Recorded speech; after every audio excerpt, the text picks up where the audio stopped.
Magandang umaga mga kapatid. Ngayon po ay makakasama po natin si Pastor Jekay para sagutin ang dalawang tanong tungkol po sa naging word natin kanina. Pastor Jekay, magandang umaga po. Magandang umaga rin.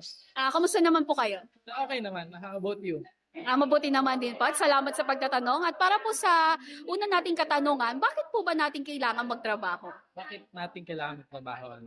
Kasi sabi sa Genesis 1:26, sabi ng Diyos, let us make man in our own image. Ano ibig sabihin? Kadugtong nun is, nung nilikha niya ang tao, sabi niya, let them rule.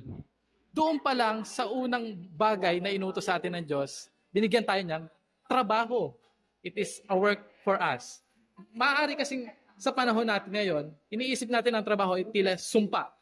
Para kailangan ko bang gumising ng umaga? Talaga bang sa Diyos ko ginagawa ito? Hindi ba kasi sa ibang lengguwahe o sa ibang pananaw, it is pang demonic ata ito.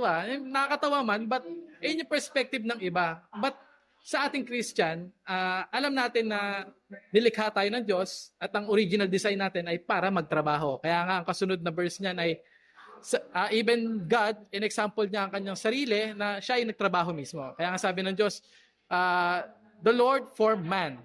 Imagine, parang sculptor na willing to dirt his hand, na kailangan niya pang ukitin ng maigi, ng maayos. Kasi pwede namang banggitin na lang ng Diyos,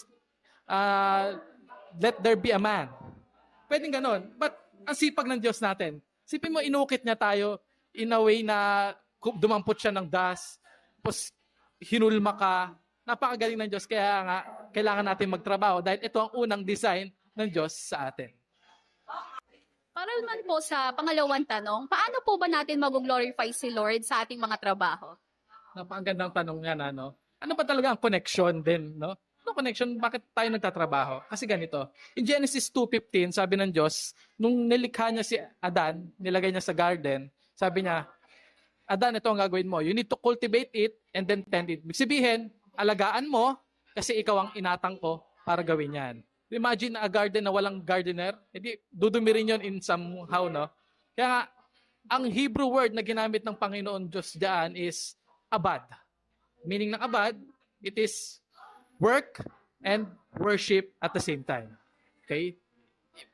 Depende yan sa paggamit ng salitang abad, but the root word is the same. Abad, work, and worship is the same para sa Diyos. Kasi trabaho mo ito sa Diyos.